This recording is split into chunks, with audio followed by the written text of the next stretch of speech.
ئەم کاتتان باش بینەران و بیسەرانی ئازیزی سبەی من دنیا نەجمەدین توێژەر لە ناوەندی توێژینەوەی سبەی ئەم ئەڵلقەی دیالۆگی سبەیتان پێشکەش دەکەم. دیالۆگی سبەی ئەڵلقەیەکی هەفتانەی ناوەندی توێژینەوەی سبەیە کە هەرجارە گفتوگۆ دەربارەی بابەتێکی گرنگ دەکات لە بەشداری سیاسی و گەشەدان بە ئابووری و سیاسی و گفتوگۆکردنی زانستیانە دەربارەی ئەو بابەتانی کە لە ئێستادا لە هەرێمی کوردستان و ناوچەکە پرسی گرنگن.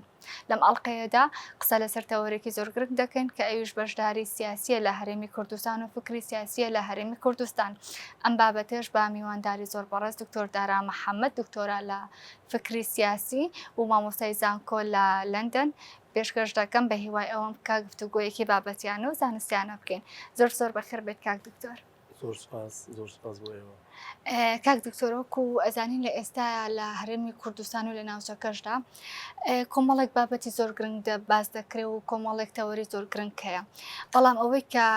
بابەتی گرنگ و سەرەکی یاخود ئەوانی کە لە ئەو ڕووداوانی کە لە پشتی پەردەوان بریتە لە ئایدیای حیزبەکان بۆ سیاست و ئایدیا حیزبەکان بۆ بەشداری سیاسی. زۆرجار لە هەرێمی کوردستان ڕخنەی ئەوەگیرێکە بەشداری سیاسی لە ئەسی پێویستانە یاخود هاوڵاتیان ئاگاداری پرسە سیاسەکانی یاخود دابڕانێکی لە بینی حیزبە سیاسەکان و حکوومەت و هاوڵاتیان ئەم دابڕانە چۆن دروستە بێ دنیابینی حیزبەکانی ئێمە حیزبی باشوور بۆ سیاست و بەشداری سیاسی لە چ ئاستێکایە و چۆنە؟ خۆی لە ڕاستیا کە ئێمە باسی بەشداری سیاسیەکەین من پێم وابێ بێت جیاکاریەک دروستکەین لە نێوانەوەی کە ئێمە باس لە بەشداری سیاسیەکەین لەوەی کە بەشداری لە حیزبی سیاسیەکەیت واتە مەرج نییە هەموو کاتێک بەشداری سیاسی بەمانای ئەوە بێ کە تۆ ئەندامی حیزبێک بیت. بۆ نمونە یەکێک لەو بەشداریە سیاسیانەی کە لە دنیای سیاسەتا هەیە ئەوەیە کە هاوڵاتیانە چن بۆ دەنگدان واتە ئەمە سادەترین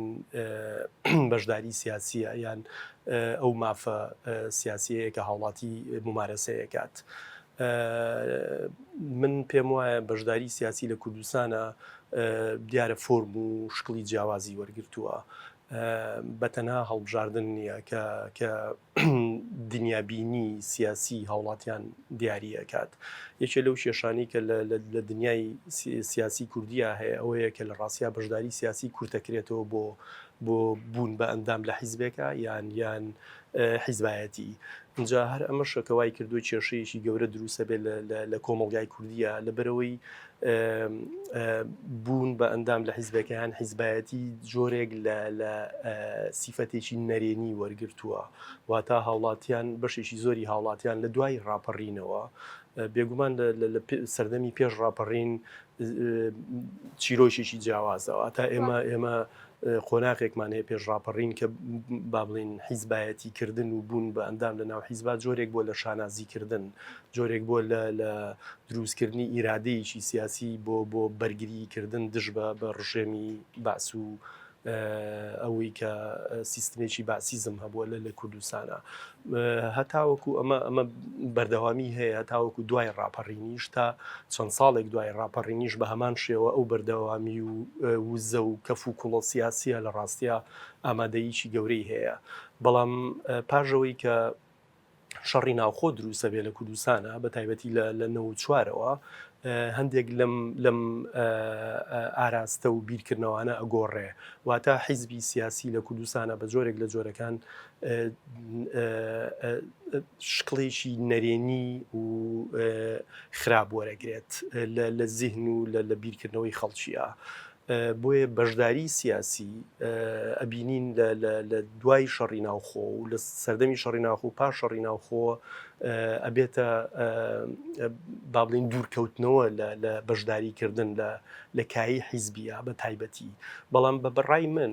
بەشداری سیاسی واتە بەشداری لە کایی سیاسیە بە تەنها ئەوە ناگرێتەوە کە هاوڵاتیان کەسەکان لە ناو حیزبێک و لە ناو حیزبێکی سیاسیان گروپی سیاسی دروست بکەن بەڵکو بەشێک زۆر لەو چالاکیانەی کە مرۆڤی کات بریتە لە چالاکی سیاسی واتە ئێمە ئەگەر هەر زۆر با بڵین دوور نەڕۆین بۆ ئەوەی کە شتەکان بتوانین کەمتر زیاتر سادە بکەینەوە. بۆ نمونە ئەرستۆ کە ئەڵێت مرۆڤ بە سروشت گیاندارێکی سیاسیە، مەبەست لەوەیە کە مرۆڤ بە سروش گیاندارێکی کۆمەڵایەتیە کە هەمیشە هەوڵی دروستکردنی یەکە و با بڵێن یەکەی کۆمەڵایەتی ئايات. واتە مەبەستەکە لە چیە؟ مەبەستەکە لەوەیە مرۆڤ ناتوانێت بە تەنها ژیان بکات. پێویستی بەوەیە کە لەگەڵ کەسانی ترە جڤاک و کۆمیونیتی دروست بکات. ئەم جڤاک و کۆمیونیتیانە بۆ خۆیان مۆرکێکی سیاسیان هەیە. کاڵم مۆرکێکی سیاسی ئێمە بێت واز لەو وێناکردنە بێنین کە پێمان وابێت تەنها حیزبە کە مۆرچێکی سیاسی هەیە و یان ژیانێکی سیاسیە. یعنی ئەوەی کە ئێمە هەمومان ڕۆژانە بەری ئەکەوین بریتە لە ژیانێکی سیاسی لە ڕاستیە. واتە ئێمە کاتێک تۆ لەگەڵ هاوڕێکانتە کۆ ئەبیتەوە کۆمەڵشت هەیە کۆ دەکاتەوە لەگەڵ هاوڕێکانتە، یەکێ لەو شتانە لە ڕاستیە بیرکردنەوەی سیاسیە. بێگومان کۆمەڵێشتی تری هاوبەشیش هەیە. هەروەها ئەو دیبیت و گفتوگویانەی کە ئەیکەین واتە لە ژیانی ڕۆژانەمانە ئایا لە ڕێگەی تۆڕە کۆمەڵایەتەکانەوە بێت یان لە ڕێگەی بۆ نمونە گفتوگوی کراوە بێت، تەنانەت لەسەر شەقامەکان بێت، لە ناو تەکسیا بێت، لە هەر شوێنێکا بێ. ئەمە بەشێکە لەو بەشداریە لە ژیانی سیاسیە. ئەجا بۆیە بەشداری سیاسی لە کوردستانە من پێم وابێ هەر بۆیە واشی کردووە کە هاوڵاتیان واتە مرۆڤی ئێمە بەشداریەکی کەمی هەبێت لەبەرەوەیە کە ئەو تێکەڵکردنە هەیە لە نێوان ژیانی سیاسی و ژیانی حیزبایەتیە. بابەتێکی جوانە دروژان کاک دکتۆر، بەڵام یەک تێبینیم هەبوو لە قسەکانی بەڕێزدا ئەو بابەتی کە ئەرستۆ باست کردی بوو تەبعەنەوە دیدی ئەرستۆ درێژە بێتەوە بۆ جەماعەتی پەیمانی کۆمەڵایەتی کە پێیان وایە ئەو ئەقدانە نووسراوەی کە لە کۆمەڵگەیە هەیە لە بینی دەسەڵات و هاوڵاتیانی خۆیدا. لەم پەیمانە کۆمەڵایەتیە هاوڵاتیان واستە کۆمەڵێک مافی خۆیان هێنن و مافێکی زیاتر ئێن بە نخبەی دەسەڵاتدار بوو ئەوەی کە ئەم سەروەتە کۆمەڵایەت و ئابوورێکی هەیە بە یەکسانی جۆرێک لە یەکسانیدا بەش بکرێت بەسەر تاکەکانی ترا، بەڵام پێویستە نوێنەر هەبێ بە تەسەووری دیدی کلاسیکی سیاسی لە هەر قۆناغێکا پێویستە کە نوێنەرێک هەبێ. ئەم نوێنەرانە نوێنەراتی نخبەی خۆیانەکەن، خوار خۆیان یەخ و ناوچەی خۆیانەکەن بۆ گەیاندنی داواکارەکان هەم بە نخبەی سەرەوە. بەم شێوەی مۆدەلی لە حیزبایەتی و دەسەڵاتداری دروست دەبێ. لەم قۆناغەش ئەگەر وا بێت دووبارە جۆرێک لە بەشداری سیاسی هەیە لە ڕێگەی نوێنەرەکانەوە کە تۆ ئەم دابڕانە لە بینی خەڵک و هاوڵاتیانە دروست نابێ. بەڵام ئەوەی ئێستا لە باشووریا ئەیبینین ئەم دابڕانی ئەکە و دابڕانی دروست کردو ئەو کەسانی کە ئەبنە نوێنەر و ئەچنە ناو پارتەکانە خود ئەبنە کەسانی حکومداریا باڵێن لە حکومەتە پۆستیانە بێ، ئەم دابڕانە دروستە بێت لە نێوان خۆیان و ئەو خەڵکەی کە لێوەی هاتوون. و نمونەکە لە ئێستا لە باشوورە تەسەووری من کەمێک بچووکتر بۆتەوە باز نەکەیتەن هەر لە پەرلەمانتارە کورتە بێتەوە. ئەڵێ ئەو وەسەتێکە لە بینی دەسەڵات و هاوڵاتیانە تەنها پەرلەمانتارە، بەڵام ئایا دەنگدەری کورد لە دوای پرۆسی هەڵبژاردن ئەتوانێت پەرلەمانتارەکان ببینێتەوە یاخود لێپەچینەوەیان لەگەڵا بکە بێگومان نەخێر، یاخود تەنها بگەیاندنی داواکاریەکە یا ساڵی جارێک شوێنەگەستنە شوێنەگەشتەکان و کۆمەڵی خەڵک ڕستمەکە گرن و کۆتایی پێدێ. ئەم دابڕانە لە باشوورە کە دروست بووە پێت وایە تەنها لە ناو نخبەی دەسەڵاتدار و هاوڵاتیانە یا خۆیان هاوڵاتیان ئەم دابڕانەیان دروست کردووە. ئەزانی خۆی کێشە گەورەکە لەوایە کە ئێمە باسی پەرلەمان و نوێنەرایەتی ئەگەین، هەر خۆی ئەمە کێشەیەکی گەورەیە لە کوردستانە، چونکە ئێمە ئەزانین کە پەرلەمان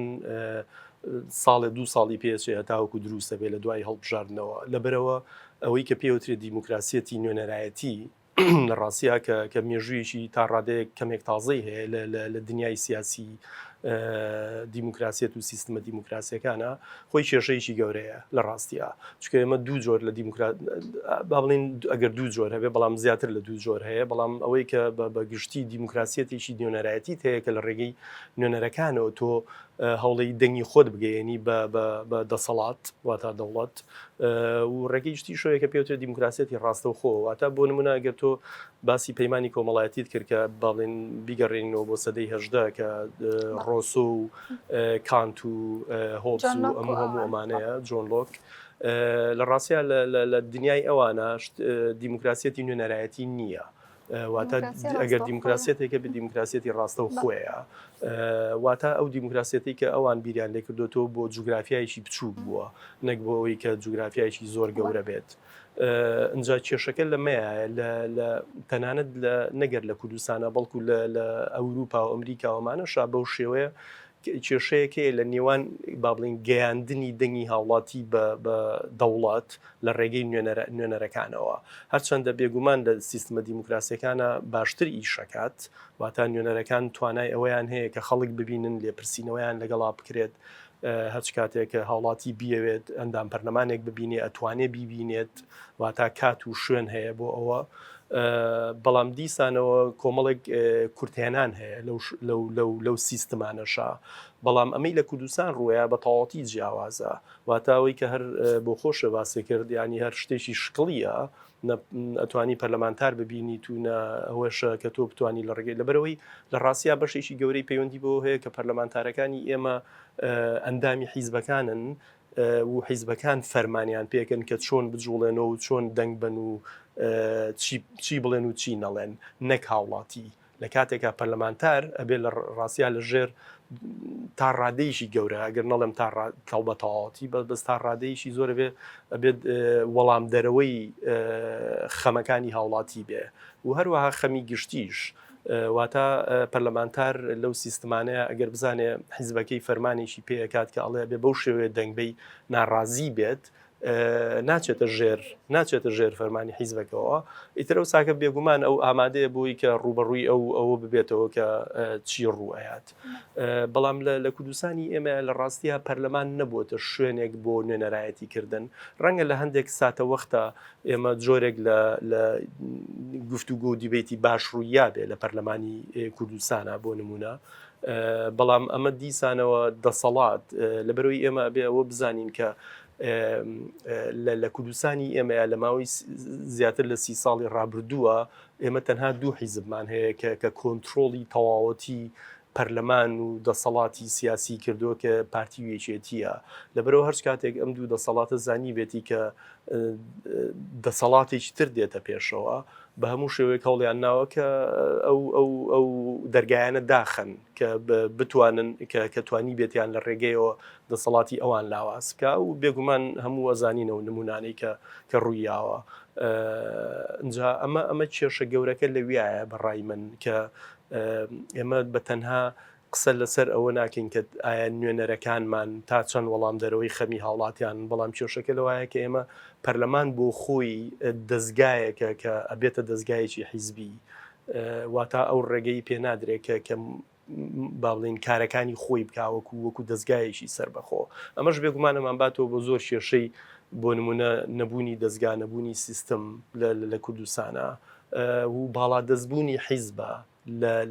لە کایی سیاسی ئێمەیە لە بریەوەی کە حکومڕانی باڵا دەست بێ یان ئەوەی کە پێی دەوترێت با بڵین بە سیستەماتیککردنی حکومڕانی. طبعا دکتۆر باسی بابەتێکی گرنگت کرێ بەستمەوە بە ئەو بە قسانێ بەڕستانە بەستمەوە بە ئەو مێنتاڵێتی کە لە باشووری کوردستانە هەیە بۆ دیدگای حیزبایەتی و بەشداری سیاسی طبعا ناوەندی تۆژینەوەی سبەی لە ماوەکانی ڕابردوودا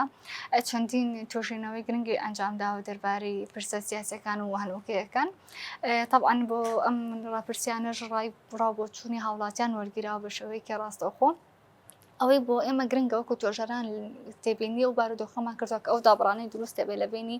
هاوڵاتیان و حکوومەتەکە هاوڵاتیان چۆن خۆیان بیر لە بەشداری سیاسی ئەەکەنەوە وە چ شتێک بە بەشداری سیاسی ئەزان و چ شتێک بە بەشداری سیاسی نازانن چ شتێک پێیان وایە کەم بابەتە بابەتێکی کۆمەڵایەتیە چ شتێکی تر پێیان وایە کەم بابەتە بابەتێکی سیاسیە تامان داتاکانی تۆژینەوەی سبەی ئەو دژێکیە دەرەخە لە ناوڕاپرسیەکانە کە هەیە کە هاوڵاتیان چۆن بابەتەکان با بڵێن تێکەڵ ئەبێت لێیان طبعا ئەمە زەمبی هاوڵاتی نیە بەڵکو زەمبی ئەوەیە کە موئەسەسەمانی ئێمە لە هەرێمی کوردستانە ئەو بابردۆخی کە بەڕستان باست کردی بەستمەوە بە دیدگای حیزبەکان خۆیانەوە کە چۆن بیر لە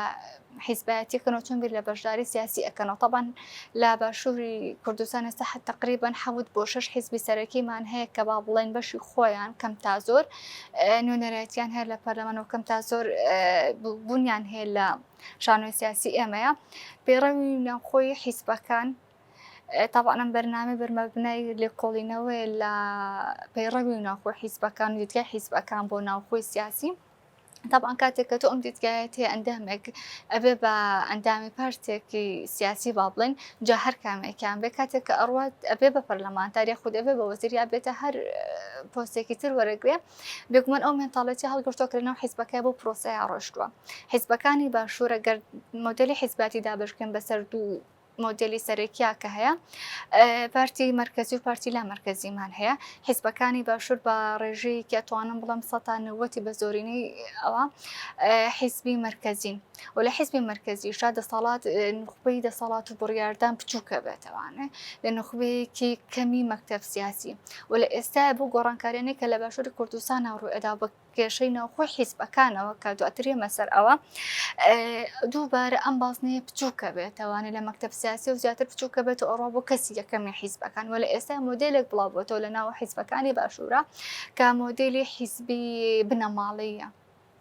طبعا گرفتی بنەماڵی لەوە بەتەنیا لەوە نیە کە تۆڕم حیزبە بنەماڵی تر بە تەواوەتی خراپە بە تەواوەتی ڕەتێکیە بەڵکو گرفتەکە لەوەیە کە کۆجونگەکانی بە تایبەتی لایەنی ئابروو و لایەنی بڕیاردان بە تەواوەتی لە یەک کەس یاخود دوو کەسە کورتە بێتەوە.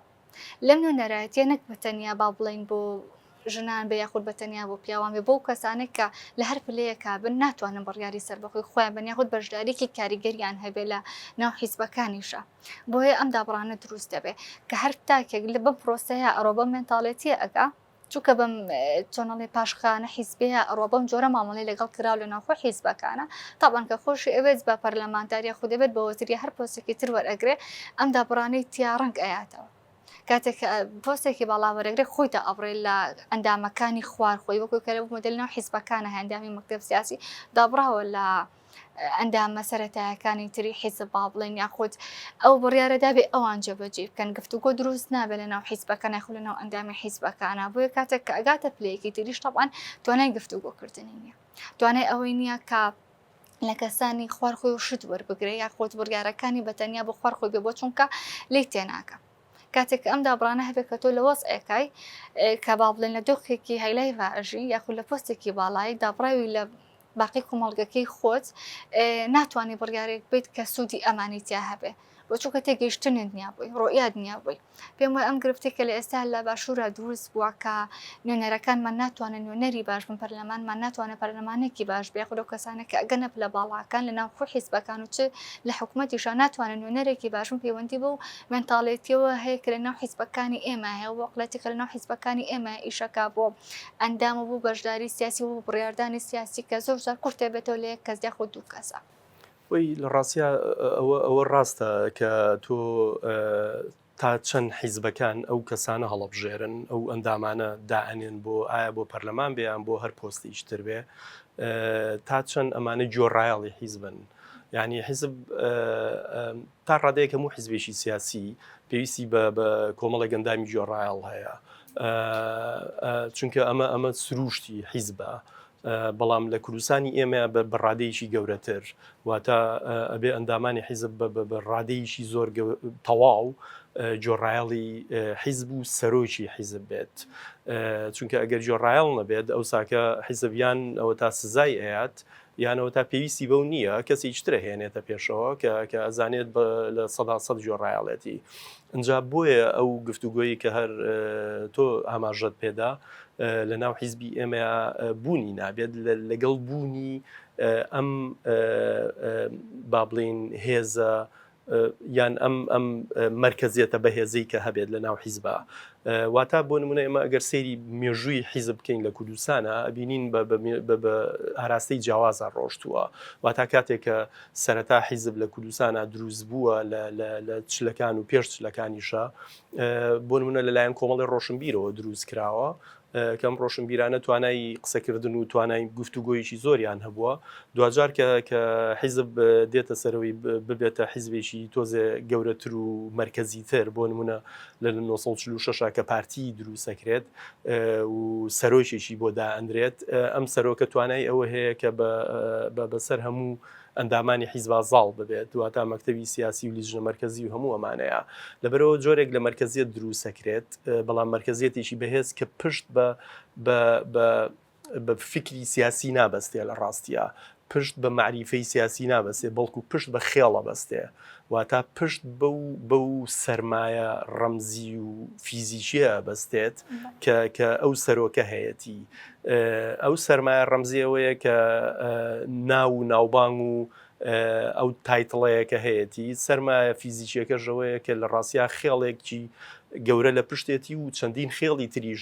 دێتە پاڵ ئەم سەرۆکە لەبەرەوە ئەمە فۆرمێک لە حیزب دروستەکە کە لە ڕاستیا ئەتوانی بڵێ لەسەر بنەمای ئایدۆلۆژیا دروست نەبووە یعنی یەکێ لە گرفتە گەورەکانی حیزب لە کوردستانە کە دروستە بێت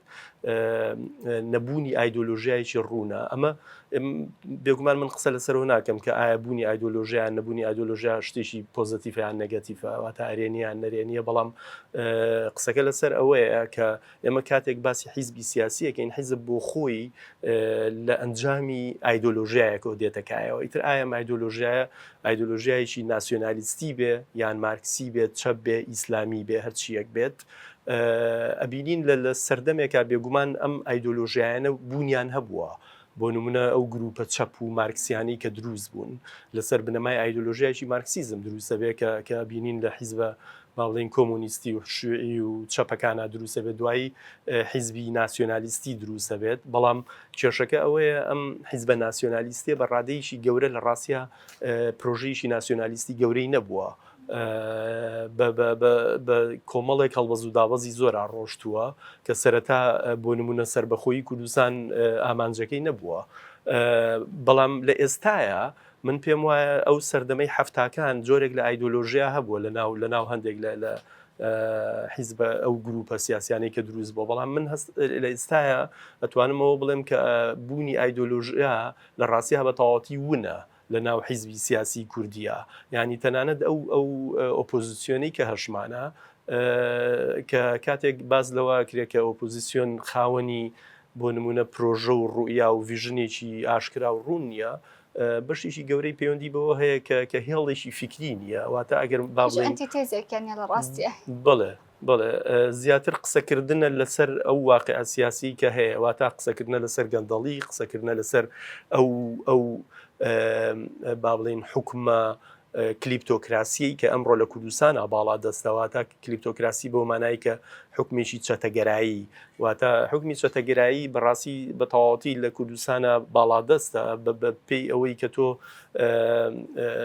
حکومڕانیەکەیە کە لەلایەن دوو هەروەکو خۆدا ماژت پێدا پێشتر لەلایەن دوو بنەماڵەوە بڕێوە برێ نەک لەلایەن دوو حیزبەوە چونکە حیزب بۆ خۆی خاوەنی کۆمەڵی ئۆرگانی جیاوازە واتە توانای قسەکردنی هەیە لە ناو خۆیە بەڵام لە ئێستاە هەردوو با بڵێن حیزبی دەسەڵاتداری پارتیش و یەکێتیش لەوە کەوتووە کە حیزب بن لە ڕاستیا دوو خێزانە دوو بنەماڵەیە کە کۆنتترۆڵی هەموو سەرچاو ئابوووریەکانی حیزب و وڵاتیشی کردووە لەبەرەوە ئایدۆلۆژیا بوونی نییە واتە هیچ هێڵێکی فکری نییە لێرەوەیە کە ئێمە باسی ئەوەژەکەین کە بۆچی ئۆپۆزیسیۆن خاوەنی پرۆژە و ڕوئیایەک نییە چونکە لەبەرەوەی هێڵێکی فکری یان معریفی سیاسی بوونی نییە لە ناو ئەمە پۆزیسیۆنەیە کە بتوانێت خۆی جیا بکاتەوە لە دەسەڵات. کاک دکتۆر حەزەکەم ناقەشێکی ئەوە بکەین کە ئایا ئەمە بەڕاستی بەمانە زانستێکی کە بەڕاستان باست کرد ئەمای حیزبمان هەیە یاخود گروپی کۆمەڵایەتیمان هەیە چکۆردیقەتی پرۆسی دوێ ڕاپەڕین بین وکو بەڕاستان باستان کرد لە پێش قۆناغی ڕاپەڕینە ئامانجی ئەو حیزبانە کە دروست بوون بە دیارێکراویەکێتی و پارتیکە بە سەردەمی خۆیان حیزبێکی خاوەن ئایدۆلۆژی بوون و خاوەنی شۆڕش بوون بە مانە تەقلیدیەکەی حیزبانێک بوون کە خاوەنی ئایدیا بوون و بەرەنگاری هێزێکە بوونەوە کە لە دەرەوەی هەرێمە بۆیە ئەو دیدەی کە هەیەیان بوو دەربارەی دەرەوەی خۆیان بوو نەک بۆ ناوخۆی خۆیان واتەوە بۆ ناوخۆی هەرێم خاوەنی ئایدۆلۆژی تایبەت بە خۆیان نەبوون یاخود بەڕێوەبردننی بەرمونە دروستبوونی نێتەوە یاخود یەخستنی ماڵی ناو کورد وەکو بینیمانە دو ڕاپەڕین ڕاستە خۆشەڕی ناخۆ دروستە بێت کاتەوە هێزێکە هەبوو هێزێک بوو بۆ دەرەوەی هەرێم هێزێک بوو بۆ ڕژێمی پێشوو عێراق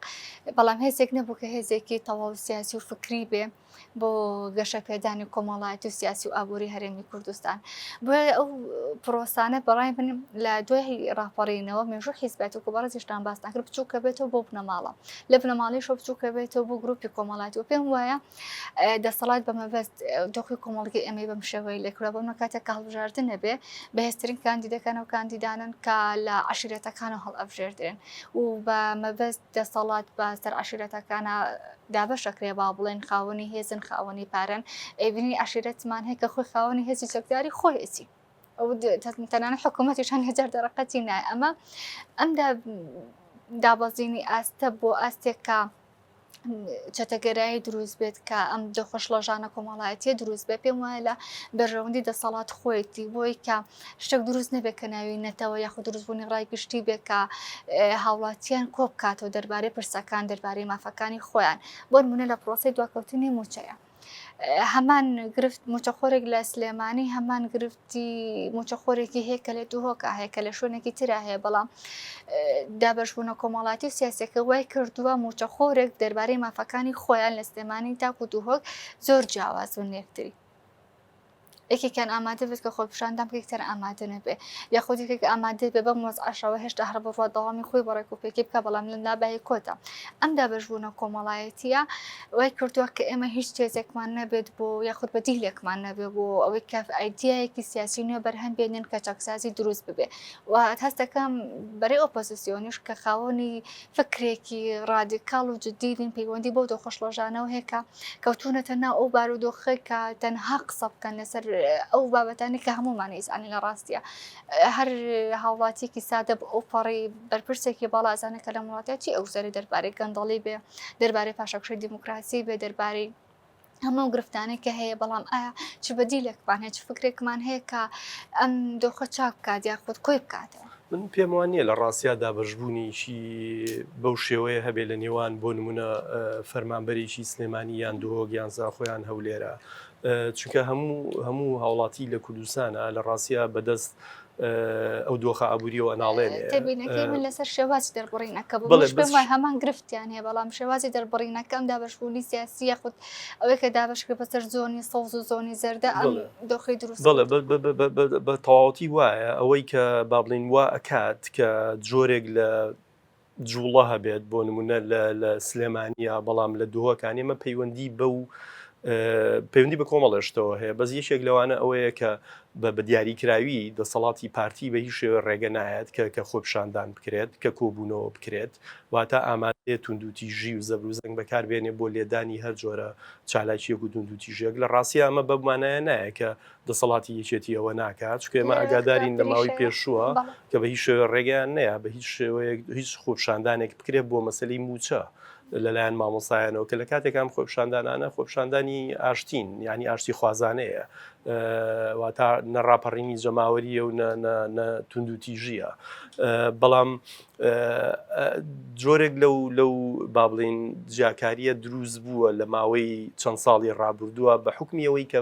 پارتی بۆ نمونە خۆی بە خاوەن حکوومە دەزانێت خۆی بە هەموو جونگەکانی دەسەڵاتی بەدەستەوەیە لەبەرەوە خۆی بە خاوە نەزانێ بە خاوەنی ئەم جۆرە تێڕوانینە بۆ خاوەنددارێتی خۆی کێشەیەکی سیاسی خێڵەکیە واتە تا چەند تۆ خاوخۆت بە خاوە نەزانیان تۆ بە تەنها لە ڕاستیاک سیاسیەکی کە پێویستە لە هەموو دەورانێکە تۆ بگۆڕدرێیت واتە هەڵبژاردن ئەو ئیشاکات ئەگەر ناگۆڕی ئەمە باشە تۆ هەڵەبژێڕیتەوە بەڵام ئەمە مانایەوە نییە کە تۆ هەموو ئامرازەکانی توندوتیژی بەکاربێنی بۆ مانەوەی خۆت کەواتە تۆ لە سیستمیشی دیموکراسیەوەی گۆڕی بۆ سیستمیەکی دیکتاتۆری و ستەمکاری ئەوە مانایەوە نییە کە بۆ نمونە ئەگەر پارتی یانیچێتی هەمیشە هەڵەبژێڕێنەوە ئەوە بۆ مانای نایە کە تۆ دەستگاکانی لێدان و توندوتیژی و داپلۆسین بەکاربێنی بۆ مانەوەی خۆت کەواتە کێشەکە لەویایە کە کاتێک خەڵک هەوڵەیات خۆپشاندان بکات لێ ئەدرێت و ئەشزانین کە لە بادینان و لەو شوێنانە ژیانی خۆپشاندان ڕوویاوە بە چەندەها ڕۆژنامە نووس لە زیندانایە یعنی ئەمانە هەمووی ڕوویاوە بەڵام ئەوەی کەوا کات ئەم دۆخە بەردەوام بێت ئەم جۆرە لە دەسەڵاتە کە ئامادەیە توندوتیژی بەکاربێنێت بۆ ئەوەی کە بچووکترین خۆپشاندان ڕوونەیە هەرچەنەوە خۆپشاندانانە وەکو باسم کرد خۆپشاندانی با بڵێن توندوتیژی نییە ئەم دەسەڵاتە لە دەسەڵاتی خۆیە ترسێت واتە هەردوو حیزبی دەسەڵاتدار لەوە ترسێن کە ئەو پێگەیان لە دەست بچێت لەبەرەوە ئامادەن توندوتیژی بەکاربێنن و ئەمە کێشەی گەورەی دروست کردووە ئەم دۆخەش بەڕاستی یەکێکە لە خراپترین دۆخەکان کە خەڵک لە کوردستانە پیاتەیە پەڕێ لەبەرەوەی دۆخێکە بە تەواوەتی ناڕۆشنە چونکە نازانرێ ئایا تا چەند خەڵک دێتەوە سەر ئەوەی کە بتوانێت ینی بە ئاسایی بژی بەوەی ئەوەی کە خاوەن موچەی پێ بدرێتەوە دەست خۆشکە دکتۆرە و دوامین پرسیارەمەوە و پرسیارە ڕاستی بەڕستان بکەم لەم دۆخی کە باسمان کرد چمانایەک بۆ بەشداری سیاسی ئەمێنێتەوە کەم جۆر لە بەشداری سیاسی لە ناخۆ حیزبەکان یاخۆ لە دەرەوەی حیزبەکان ئەکرێت بتوانێت کاریگەر بێ لە ڕاستیە بەشداری سیاسی ئەوێ هەمیشە بوونی هەبێت نەک بەو مانایی کاک دکتۆر زۆر جار لە باشووری کوردستان تەنها بەشداری سیاسی کورتەکرێتەوە لە بەشداریکردن لە پرۆسی هەڵبژاردنە یاخود دەنگدان ئایا بەشداری سیاسی تەنها ئەوەیە کە تۆ بڕووی بۆ دەنگدان و بەشداری دەنگدان کە 4 ساڵ جارێکا زۆر جار لە بەهۆی زروفێکە هەیە زۆر جار زیاد لە 4 ساڵیشە نەخێر لەبەرەوەی هەر لە ڕاستیە لە کوردستانە ئێستا تەنانەت خەڵکێکی زۆر هەیە کە بڕوا و متمانی باڵبژاردن نەماوە هەر بۆیە ژبینین لەو داتایانەیە کە ژمارەیەکی زۆر کەمە چێ بۆ دەنگدان لە ڕاستیە ینی ژمارەکەون ئەوەندە کەم بۆتەوە کە ئەوەمان نیشانەیە کە خەڵک بە هیچ شێوەیەک بڕوای بە دەنگدان نەماوە و متمانەی بە دەنگدان نەماوە لەبەرەوە بەشداری سیاسی بە هیچ شێوەیەک لە چوون بۆ دەنگدان کورد نابێتەوە بە شێوێکی گشتی و بە تایبەتی لە کوردستانە بەڵکو لەوەیە کۆ بێتەوە کە خەڵگە بێت چالاک بێت لەوەی کە هەمیشە ڕەخنەگر بێ بەسەر دەسەڵاتەوە ئامادە بێ بۆ هەر چالاکیەکی سیاسی بەو مانایی کە من پێم وایە کە هێزی شەقام بەڕای من هێزی شەقامیشێکە لە هێزە گرنگەکان لە ڕاستیا بۆ گۆڕانکاری چکە من بڕوام بەوە نەماوە کە نەدەسەڵاتی پارتی نەیەکێتی توانای گۆڕانکاری و چاکسازیان هەبێەوەی کە پێوترێت چاکسازی و ریفۆم من پێم وابێ ئەوان لەوە دەرچوون کە بتوانن هیچ جۆرە ریفۆرمێ بکەن بۆ ئەوەی کە ڕێڕەوی حکومڕانی بە ئاراستەیەکی باشا بڕوات لەبەرەوە من پێم وابێ کۆمەلگا فشاری خەڵک یەکێکە لە فشارە گرنگەکان دروستبوونی بزوتنەوە کۆمەڵایەتی سیاسیەکان پێم وابێ ئەمانە گرنگن بۆ ئەوەی نەک مەرجنیە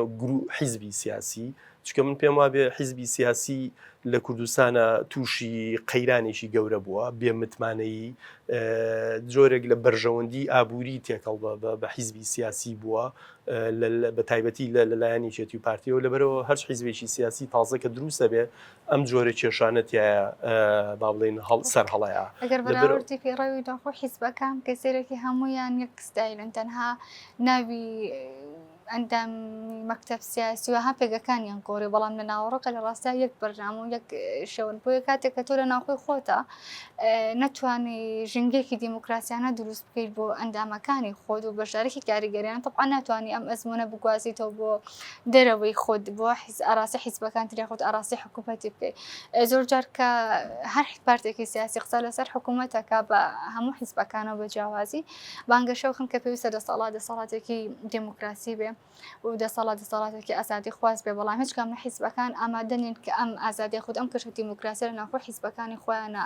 بڕەخسێنن بەدڵنیایەوە زۆر ڕاستە خۆی هەر ژینگەیەکی دیموکراسی نییە لە ناو حیزبەکانی ئێمەیە لە ڕاستیە بە بێگومان بە یەکێتی و پارتی ئەوانی تریشەوە لەبەرەوە ئەمە ناگوێزرێتەوە بۆ ژینگە سیاسیە گشتیەکەی کۆمەڵگاش هەر بۆیە ئەبینیت وەکو باسمان کرد پەرلەمان دروست ناکرێت چکە گەر ژینگەیەکی دیموکراسی دەبێت نابێت 2 ساڵی پێچێ بۆی کە پەرلەمان دروست بکرێ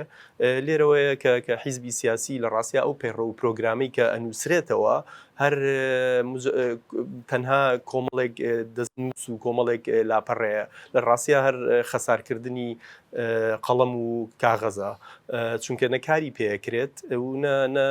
خەڵکیش بەڕاستی بە دوای ئەوەیە ئەچێت چکە لە ڕاستیە گرنگیشی نەماوە پاشان نازناوی دیموکراسی بوون لەم پارتە سیاسیانەی ئێمەیە بۆ خۆی نازناویشی بە تەواوەتی بێمانایە واتە هیچ مانایەکی نەماوە چکە لە بەرەوەی خەڵگەزانەیە کە دەسەڵاتەکان لە دەستی نوخبەیەکی بچووکی ناو حیزبەکانایە کە ئەوانیش لە سەری سەرەوەی حیزبەکان و خاوەنی دەسەڵاتی ئەتوانی بڵێ ڕەهان. زۆر سپاس بۆ ئامادەبوونت بەڕێز دکتۆر دارا محەممەد بینەرانی ئەزوز و خۆشەویستی دیالۆگی سبەی ئەماڵقەی دیالۆگی سبەیمان کۆتایی پێهێنا تاکو ئاڵلقەیەکی تر بەخوای گەورەتان ئەسپێرم بە هیوای دیدار.